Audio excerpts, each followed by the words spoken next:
কখনো কি ভেবে দেখেছেন, বাংলার একজন নেতা ছিল যাকে একসময় মানুষ জনগণের কণ্ঠস্বর বলতো, কিন্তু জীবনের শেষ দিকে তাকেই রাজনীতির মঞ্চে প্রায় একা হয়ে যেতে হয়েছিল।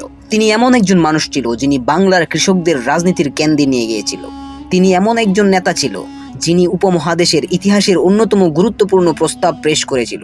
আবার তিনি এমন একজন রাজনীতিবিদ ছিলেন যার সিদ্ধান্তগুলা নিয়ে আজও ইতিহাসবিদদের মধ্যে বিতর্ক রয়েছে। এই মানুষটির নাম আবুল কাশেম ফজলুল হক। মানুষ তাকে ডাকতো শেরে বাংলা। কিন্তু প্রশ্ন হলো, একজন জনপ্রিয় নেতা কিভাবে ধীরে ধীরে রাজনৈতিকভাবে বিচ্ছিন্ন হয়ে গেল? মুসলিম লীগের সঙ্গে তার দ্বন্দ্ব কেন এত গভীর হয়েছিল? পাকিস্তান আন্দোলনের ভূমিকা রাখার পরও তিনি কেন কেন্দ্রীয় রাজনীতিতে প্রভাব ফেলতে পারে নাই? আর 1954 সালে যুক্তফ্রন্ট সরকার কেন মাত্র কয়েক সপ্তাহেই ভেঙে গেল? আজকের এই ভিডিওতে আমরা চেষ্টা করব শেরে বাংলার রাজনৈতিক জীবনের উত্থান, সংগ্রাম ও দ্বন্দ্ব এবং পতনের ইতিহাস নতুনভাবে তুলে ধরতে। 19 শতাব্দীর শেষের দিক থেকে 20 শতকের শুরু, এই সময়টা ছিল উপমহাদেশের রাজনৈতিক জনগণের যুগ। ব্রিটিশ শাসনের অধীনে ভারতবর্ষে নতুন শিক্ষিত শ্রেণী তৈরি হচ্ছিল। রাজনীতি, জাতীয়বাদ, অধিকার এসব শব্দ তখন মানুষের জীবনে নতুনভাবে প্রবেশ করছিল। কিন্তু বাংলার সমাজে তখন একটা বড় বৈষম্য ছিল। জনসংখ্যার বড় অংশ মুসলমান হলেও শিক্ষা, প্রশাসন এবং অর্থনৈতিক বড় অংশ নিয়ন্ত্রণ করছে হিন্দুরা। এই বৈষম্য ধীরে ধীরে মুসলমান সমাজের মধ্যে নতুন রাজনৈতিক চেতনা তৈরি করে। এই সময়েই রাজনীতির মঞ্চে আবির্ভাব ঘটে বরিশালের এক মেধাবী ছাত্রী। তার নাম আবুল কাশেম ফজলুল হক। ফজলুল হক প্রথমে আইনি পেশায় প্রতিষ্ঠা হয় কলকাতায়। আইনজীবী হিসাবে তার সুনাম দ্রুতই ছড়িয়ে পড়ে, কিন্তু আদালতের সাফল্যই তার শেষ লক্ষ্য ছিল না। তিনি বুঝতে পেরেছিল বাংলার সাধারণ মানুষের, বিশেষ করে কৃষকের অবস্থা অত্যন্ত দুর্বল। জমিদারি ব্যবস্থা, ঋণের বোঝা এবং প্রশাসনিক বৈষম্যের কারণে গ্রামের মানুষ ক্রমেই অসহায় হয়ে পড়ছিল। এই বাস্তবতাই তাকে রাজনীতির দিকে টেনে আনে। 1906 সালে ঢাকায় প্রতিষ্ঠা হয় অল ইন্ডিয়া মুসলিম লীগ। সেই ঐতিহাসিক সম্মেলনে উপস্থিত ছিলেন ফজলুল হক। এরপর ধীরে ধীরে তিনি বাংলার মানুষের রাজনীতির গুরুত্বপূর্ণ মুখ হয়ে ওঠে। অনেকেই জানে না, ফজলুল হক শুধু মুসলিম লীগের নেতাই ছিল না, তিনি একসময় ইন্ডিয়ার ন্যাশনাল কংগ্রেস এর সঙ্গে কাজ করত। 1917 সালে তিনি কংগ্রেসের যুগ্ম সাধারণ সম্পাদক নির্বাচন হন। কিছু সময় তিনি দলের সাধারণ সম্পাদক হিসেবেও দায়িত্ব পালন করেন। তার রাজনৈতিক দর্শন ছিল তুলনামূলকভাবে বিস্তীর্ণ। তিনি ধর্মের ভিত্তিতে রাজনীতি সীমাবদ্ধ রাখতে চাননি, বরং তিনি চেয়েছিলেন বাংলার কৃষক, শ্রমিক এবং সাধারণ মানুষের প্রতিনিধিত্ব। কিন্তু সময়ের সঙ্গে সঙ্গে তিনি বুঝতে পারলেন জাতীয় রাজনীতির বড় বড় দলগুলো গ্রামের মানুষের বাস্তব সমস্যাকে খুব একটা গুরুত্ব দিচ্ছে না। এই উপলব্ধি থেকেই জন্ম নেয় তার নতুন রাজনৈতিক উদ্যোগ। 1930 দশকের বাংলার গ্রাম অঞ্চল অসন্তুষ্ট ক্রমেই বাড়ছিল। কৃষকেরা জমিদারের খাজনা এবং মহাজনের সুদের বোঝায় জর্জরিত। এই সময় ফজলুল হক গঠন করেন কৃষক প্রজা পার্টি।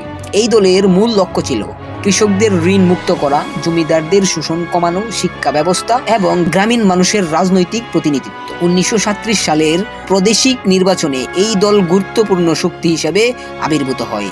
এরপর মুসলিম লীগের সঙ্গে জোট করে ফজলুল হক গঠন করেন বঙ্গ সরকারের মন্ত্রিসভা। এটাই ছিল তার রাজনৈতিক জীবনের সবচেয়ে শক্তিশালী সময়। 1940 সালে লাহোরে মুসলিম লীগের ঐতিহাসিক সম্মেলন। এই সম্মেলনে ফজলুল হক একটি প্রস্তাব পেশ করে, পরবর্তীতে যা ইতিহাসে পরিচিত হয় লাহোরের প্রস্তাব বা পাকিস্তান রেজুলেশন নামে। এই প্রস্তাবে বলা হয়েছিল ভারতবর্ষের মুসলিম সংখ্যাগরিষ্ঠ অঞ্চলগুলোকে নিয়ে স্বায়ত্ত শাসনের রাষ্ট্র গঠন করতে হবে। এই প্রস্তাবটি পাকিস্তান রাষ্ট্র গঠনের রাজনৈতিক ভিত্তি হয়ে দাঁড়ায়। কিন্তু এখানে একটি গুরুত্বপূর্ণ বিষয় হলো, ফজলুল হক মূলত আঞ্চলিক স্বায়ত্ত শাসনের কথা বলছিলেন। তিনি চেয়েছিলেন বাংলা যেন নিজ রাজনৈতিক মর্যাদা বজায় রাখতে পারে। এই জায়গা থেকেই তার সঙ্গে কেন্দ্রীয় মুসলিম লীগের নেতাবৃন্দের মত ভেদাভেদ শুরু হয়। মুসলিম লীগের নেতা মোহাম্মদ আলী জিন্নাহ চেয়েছিল শক্তিশালী কেন্দ্রীয় নেতৃত্ব, অন্যদিকে ফজলুল হক গুরুত্ব দিতেন প্রদেশী স্বায়ত্তশাসনকে। এই দুইটি দৃষ্টিভঙ্গির সংঘর্ষ ধীরে ধীরে রাজনৈতিক দ্বন্দ্বের রূপ নেয়। পরিস্থিতি আরো জটিল হয় যখন ফজলুল হক মুসলিম লীগের বাইরে অন্য রাজনৈতিক শক্তির সঙ্গে কাজ করতে শুরু করেন। কিছু সময় তিনি কংগ্রেস নেতাদের সঙ্গে জোট করেন।